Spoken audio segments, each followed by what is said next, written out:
Je n'oublierai jamais ce murmure, ce n'était pas un cri, ce n'était pas une accusation. C'était une voix douce, presque tremblante, celle d'une femme qui risquait quelque chose en me disant ces mots. Elle s'est penchée vers moi, ses yeux ont vérifié le couloir 2 fois et elle m'a dit, tout bas, « Monsieur Édouard, ne faites pas confiance à votre fils. » Puis elle est repartie, blouse blanche, pas silencieux, comme si elle n'avait rien dit. Je suis resté là, cloué sur ce lit d'hôpital, avec des tuyaux dans les bras et une question qui brûlait dans ma poitrine. Pourquoi? Pourquoi cette infirmière, que je ne connaissais pas, prenait-elle ce risque pour moi? Je m'appelle Édouard Marchand. J'ai 62 ans. 3 semaines plus tôt, j'avais eu un accident vasculaire cérébral. Rien d'annoncé, rien de prévisible. Une seconde j'étais debout dans ma cuisine, la seconde d'après je m'effondrais sur le carrelage froid. C'est mon fils Maxime qui avait appelé les secours. Il m'avait dit qu'il était arrivé à temps. Il m'avait serré la main aux urgences, les yeux rouges, l'air désespéré. Il avait l'air d'un fils aimant. Il avait l'air sincère et moi je l'avais cru, parce que quand on est allongé dans un lit, qu'on ne peut pas encore marcher correctement, qu'on a peur de mourir, on a besoin de croire en quelqu'un. Et Maxime était là, chaque jour, chaque soir, avec des fleurs, des sourires, des questions sur ma santé. Mais cette infirmière, qui s'appelait Hélène, je l'apprendrai plus tard, avait vu quelque chose que moi je n'avais pas vu. Elle avait vu Maxime. Dans ce couloir, en train de parler à mon médecin. En train de poser des questions. Que seul quelqu'un qui attendait ma mort aurait posé. Je ne le savais pas encore. Je ne savais pas non plus que dans ma maison, à 10 km de cette quelque chose se passait. Quelque chose que je n'aurais jamais imaginé. Pas de mon propre sang, les heures qui ont suivi ont tout changé. Tout ce soir-là, je n'ai pas dormi. Les mots d'Hélène tournaient dans ma tête comme un disque rayé. Ne faites pas confiance à votre fils. Je les entendais encore. Sa voix, son regard fuyant. La façon dont elle avait disparu dans ce couloir sans se retourner. Pourquoi elle? Pourquoi moi? Qu'est-ce qu'elle avait vu exactement? J'ai essayé de me raisonner. Je me suis dit que j'étais fatigué, que les médicaments me jouaient des tours, qu'une infirmière ne connaît pas ma vie, ne connaît pas mon fils. Maxime avait 35 ans. C'était mon seul enfant. On avait traversé des moments difficiles ensemble, oui. Mais la trahison? Non, jamais. Et pourtant, le lendemain matin, Maxime est arrivé à 9h pile. Sourire en place, café chaud dans la main. Il s'est assis près de moi, m'a demandé comment j'avais dormi. J'ai dit bien, c'était faux. Je l'observais différemment, ses mains, ses yeux. La façon dont il regardait mon dossier médical posé sur la table de nuit. Juste une seconde de trop, il a posé une question qui sur le moment, m'a semblé anodine. « Papa, tu as parlé à Maître Villain récemment? À ton notaire ?» J'ai dit non. Que depuis l'AVC je n'avais contacté personne. Il a hoché la tête. Trop vite. Avec ce petit sourire que je ne lui avais jamais vu avant. « C'est normal, tu te reposes. Je gère tout, t'inquiète pas. Je gère tout. » Ces 3 mots m'ont traversé comme une lame froide. Qu'est-ce qu'il gérait exactement? Ma maison? Mes comptes? Mes affaires? Je n'avais rien signé. Je n'avais donné aucune procuration. Et pourtant, il gérait tout. Dans l'après-midi, j'ai demandé à une aide-soignante de trouver Hélène pour moi. Elle m'a regardé avec un air étrange et m'a dit « Hélène, elle ne travaille plus dans ce service depuis ce matin, on l'a mutée. » Mutée. Du jour au lendemain. Quelques heures après m'avoir murmuré ces mots, ce n'était pas une coïncidence, quelqu'un avait voulu la faire taire mutée. En quelques heures, je ne pouvais pas y croire. Ou plutôt, je ne voulais pas y croire. Parce que si quelqu'un avait fait transférer Hélène pour l'empêcher de me parler, ça voulait dire que quelqu'un savait ce qu'elle m'avait dit. Ça voulait dire que quelqu'un surveillait Ed dans ma vie. Il n'y avait qu'une seule personne qui avait accès à tout. À cet hôpital. À mon médecin. À mon entourage Maxime. J'ai demandé à l'aide-soignante dans quel service Hélène avait été mutée. Elle a hésité puis elle m'a donné un nom, le service de gériatrie. 3e étage. Bâtiment B. Cette nuit-là j'ai fait quelque chose que le médecin m'avait interdit. Levé. Seul. Les jambes encore fragiles, une main sur le mur, l'autre accrochée à la perfusion mobile. J'avais besoin de lui parler. J'avais besoin de savoir ce qu'elle avait vu. Le couloir était presque désert. Quelques lumières tamisées. Une infirmière de nuit qui regardait son téléphone sans me remarquer.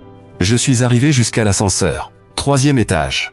Bâtiment B. Hélène était là assise derrière un bureau, les yeux cernés, l'air épuisé. Quand elle m'a vu pousser la porte, elle a pâli. « Monsieur Marchand, vous ne devriez pas être ici. Je sais. Mais vous non plus, vous n'étiez pas obligé de me dire ce que vous m'avez dit. Alors parlez-moi. » Elle a regardé autour d'elle. Elle a fermé la porte. Et pour la première fois elle m'a tout expliqué. 2 jours avant que je reprenne conscience, Maxime était venu à l'hôpital. Pas pour me voir moi. pour parler au docteur Fontaine, mon médecin traitant. Il lui avait posé des questions. Est-ce que mon état pouvait s'aggraver? Est-ce que j'étais capable de signer des documents légaux? Est-ce que, en cas de rechute, j'aurais encore toutes mes facultés? Des questions de fils inquiet, ou des questions de quelqu'un qui planifiait quelque chose. Hélène avait tout entendu depuis le couloir et ce n'était pas le pire. Le pire, c'est ce qu'elle avait vu dans les mains de Maxime ce jour-là. Une enveloppe. Avec le nom de Maître Villain dessus. Mon notaire. Une enveloppe. Avec le nom de mon notaire, je suis resté silencieux une longue seconde. Mon cœur battait fort. Trop fort. Je sentais la pression dans ma tempe, ce même signal d'alarme que j'avais eu le soir de l'AVC. J'ai respiré lentement. Vous êtes sûr que c'était l'écriture de mon fils? Hélène a baissé les yeux. C'est lui qui tenait l'enveloppe, monsieur. Et il avait l'air pressé. Comme quelqu'un qui a peur de se faire surprendre. Je suis retourné dans ma chambre cette nuit-là avec une seule pensée. Qu'est-ce qu'il y avait dans cette enveloppe?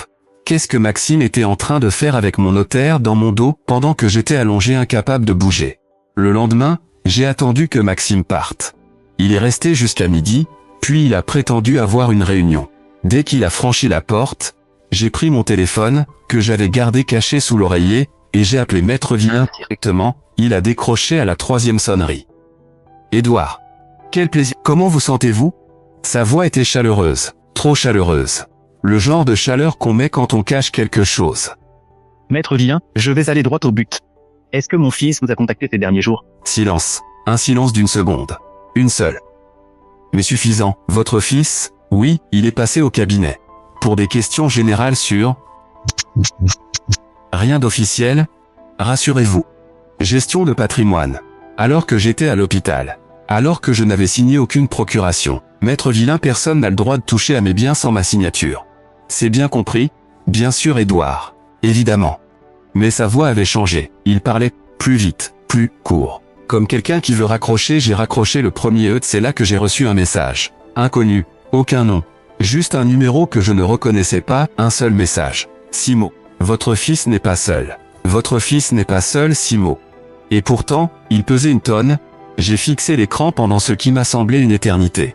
Qui était cet inconnu? Comment avait-il eu mon numéro? Et surtout, qu'est-ce qu'il savait exactement? J'ai rappelé. Ça a sonné dans le vide. Pas de messagerie. Rien, comme si le numéro avait déjà disparu. Votre fils n'est pas seul. Ça voulait dire qu'il y avait quelqu'un d'autre. Un complice, quelqu'un qui participait à ce que Maxime préparait dans l'ombre. Mais qui?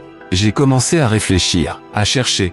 Dans ma tête, j'ai fait défiler toutes les personnes qui gravitaient autour de Maxime. Ses amis, ses collègues. Et puis, Lucille Ferrand. Sa compagne depuis 3 ans. Une femme que j'avais toujours trouvée trop souriante, trop polie. Le genre de politesse qui ressemble à un masque. Elle n'avait jamais vraiment cherché à me connaître. Mais depuis mon hospitalisation, elle était présente à chaque visite, assise dans le coin, silencieuse, qui observait tout, qui observait. Moi, ce soir-là, Maxime est revenu avec Lucille. Elle portait des fleurs. Des lys blancs. Le genre de fleurs qu'on apporte aux enterrements. Je ne sais pas si c'était intentionnel. Je ne sais pas si je lisais trop dans les détails. Mais ce soir-là, je ne pouvais plus regarder ces deux-là sans voir autre chose derrière leur sourire. Maxime s'est approché de moi avec son air habituel. Papa, j'ai parlé à l'assistante sociale de l'hôpital. Pour ta sortie. Il faut prévoir quelque chose, tu ne peux pas rentrer seul à la maison dans ton état.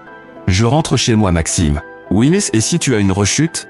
Lucille et moi, on a pensé que tu pourrais venir habiter avec nous, le temps de récupérer. Habiter avec eux, dans leur maison. Loin de mes affaires.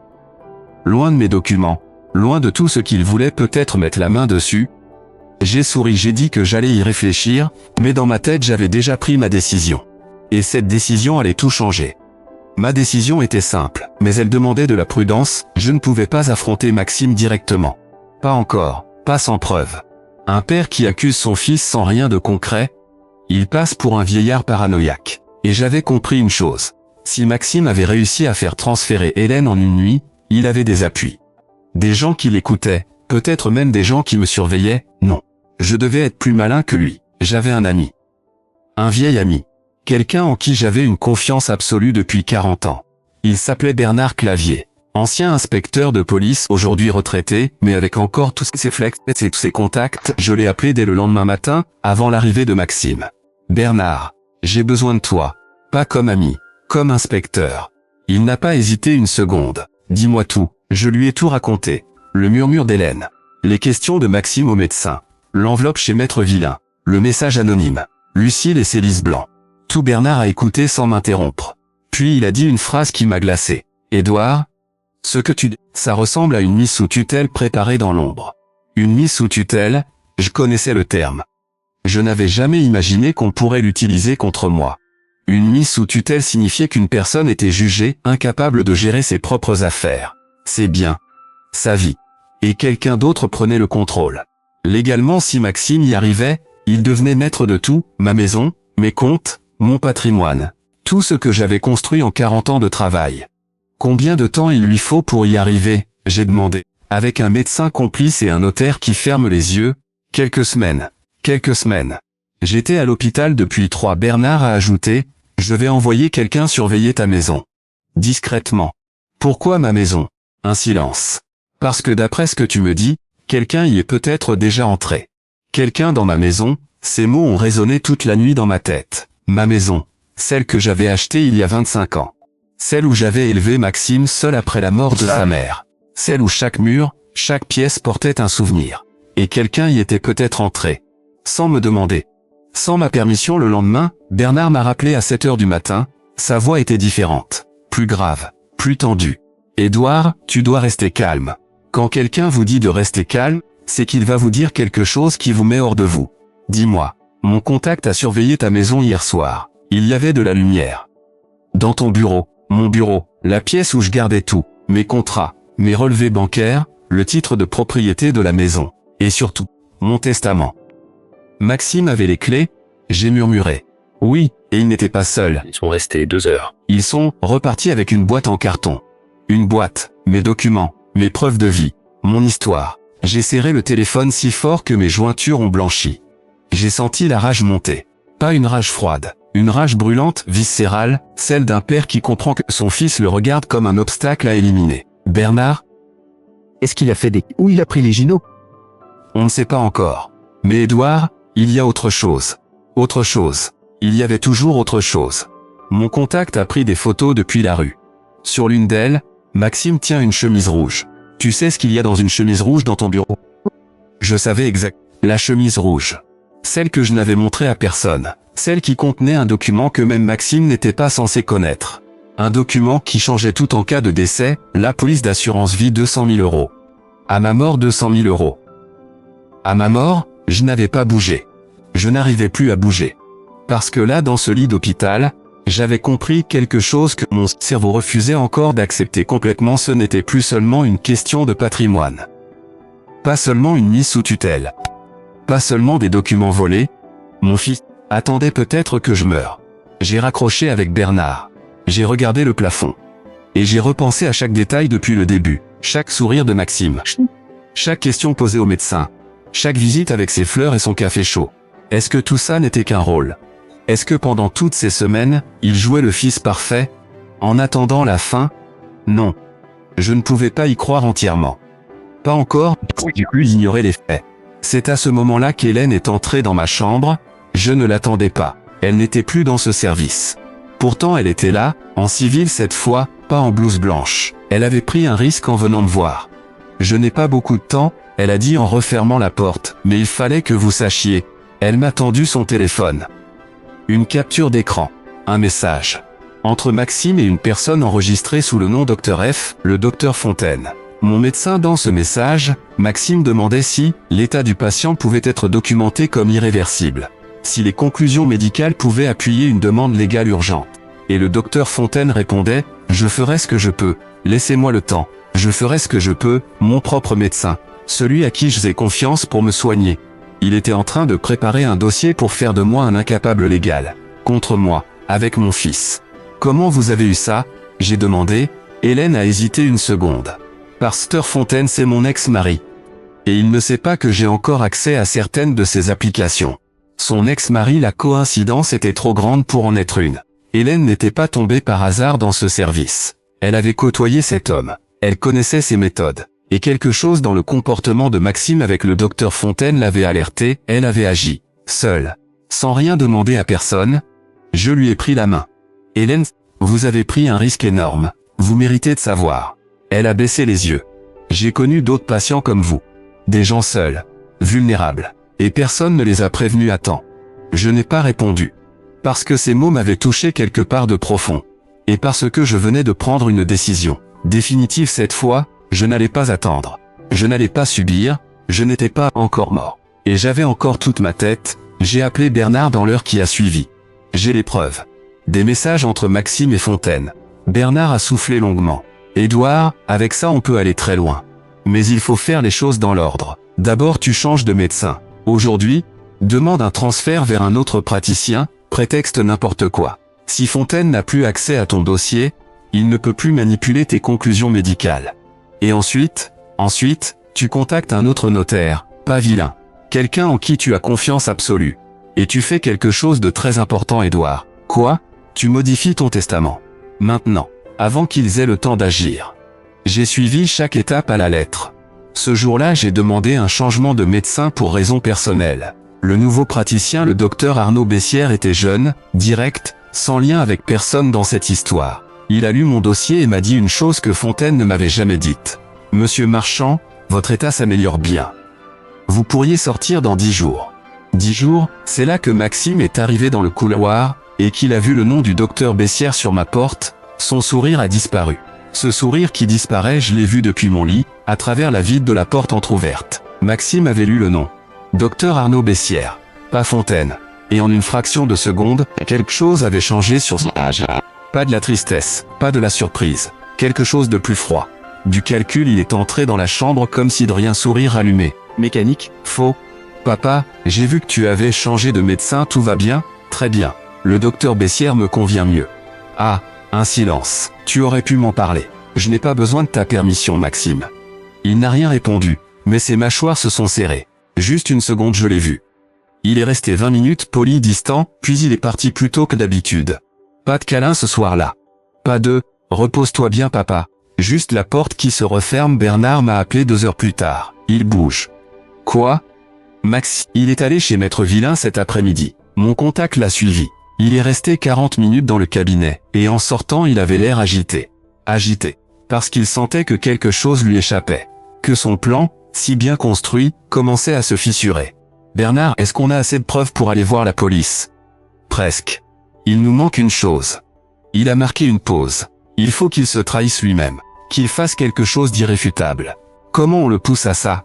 On lui fait croire que tu vas plus mal. Que ta sortie est repoussée. Que tu es de nouveau, vulnérable. Un piège. On allait lui tendre un piège le lendemain matin. Le docteur Bessières, mis dans la confidence, a joué le jeu. Il a laissé fuiter une information dans le couloir, là où Maxime pourrait l'entendre. L'état de Monsieur Marchand s'est légèrement dégradé. On repousse la sortie. Cette nuit-là, quelqu'un a essayé d'entrer dans ma chambre. À 3 heures du matin, 3 heures du matin.